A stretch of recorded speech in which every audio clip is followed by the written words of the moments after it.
Hey guys, recently realized that I've never really done much of a video about this Hyperlite EVo HD.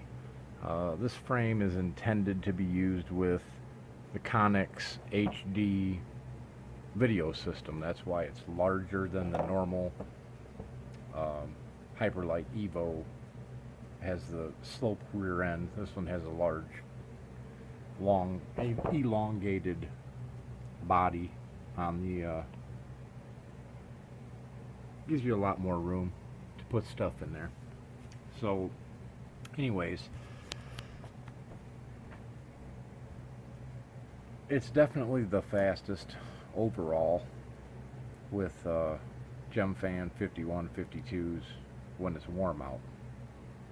When it's cooler out, not so much. The batteries don't have the power to push as hard. When it's hot out or warmer out, they push a lot harder, so it's a lot faster. Right now I'm running a few of these Tattoo 1300 45Cs. I'm having real good luck with these batteries. They're holding anywhere from 13 to 1500 milliamp hours every charge. I'm running them down to 3.3 volts per cell in flight, which ends up being about 3.5 volts per cell when you take it off. Using this DJI style beeper. Just 3S, 4S, or 2S. You know, it doesn't have 5S or 6S on this one. Works real well though. Obviously I have my RunCam All Plus camera on this one.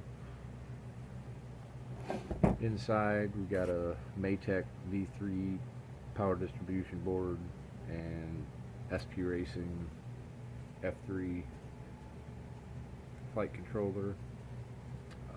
This is my VTX. It's an AKK X1. It's adjustable. We've got the 3 settings. 600 milliwatts is where I'm running it because I'm not around other people right now.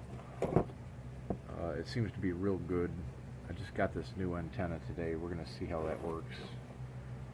This is an SMA setup, and I've never had SMA before. I've always had RP SMA, so this is a new top secret deal.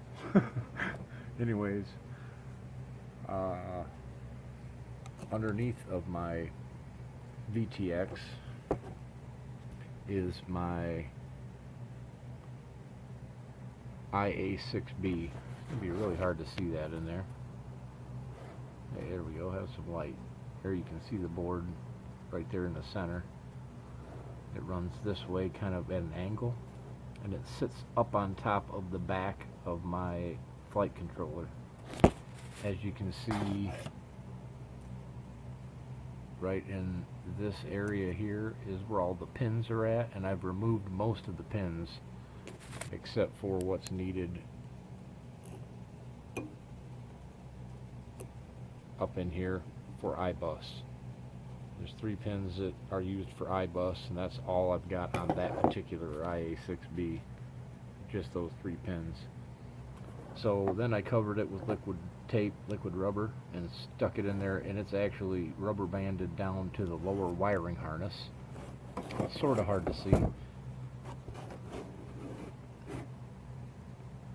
There you can see some of the IA6B covered in rubber. So that's how I got all that stuff to fit in there. A FlySky IA6B with a diversity style antenna set up back here in the back. Got one pointing up, one pointing back. Gives me really good reception even at like 3/4 of a mile of distance. And the remote mount VTX is nice compared to, as you can see, I got lots of room to my props and everything. You can't even reach it. Compared to what I've had going on before, it's a really nice setup right now.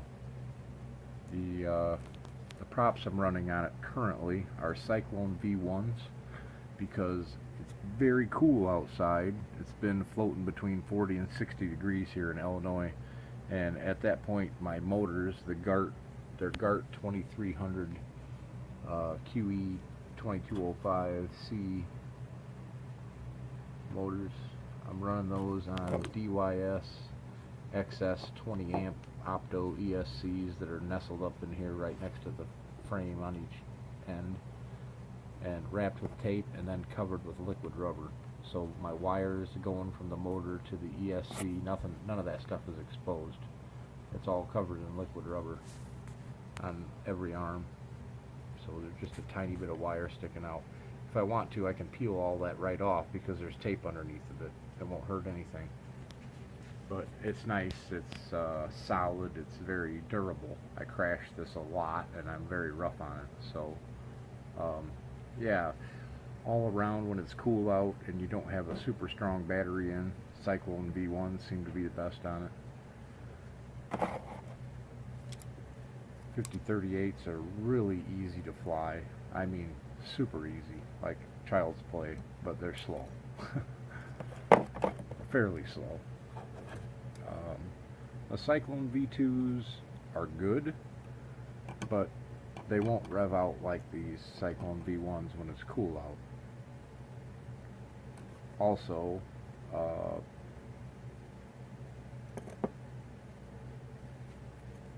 the battery life is quite a lot affected with these in comparison to the 5045. So that's why I'm kind of running those at the moment. But anyways, there's a pretty good look at what I got going on. I just run Eachine 007 goggles and a FlySky i6, and it all works for me. Probably going to upgrade to a Tyrannus eventually, but for right now I'm pretty happy with what I got going on.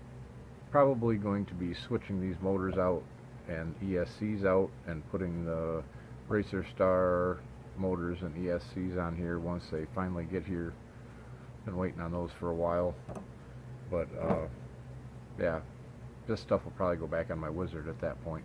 So this is my beast. So there you guys got to look at my Hyperlite EVo, Hyper EVo. Have a good one, guys.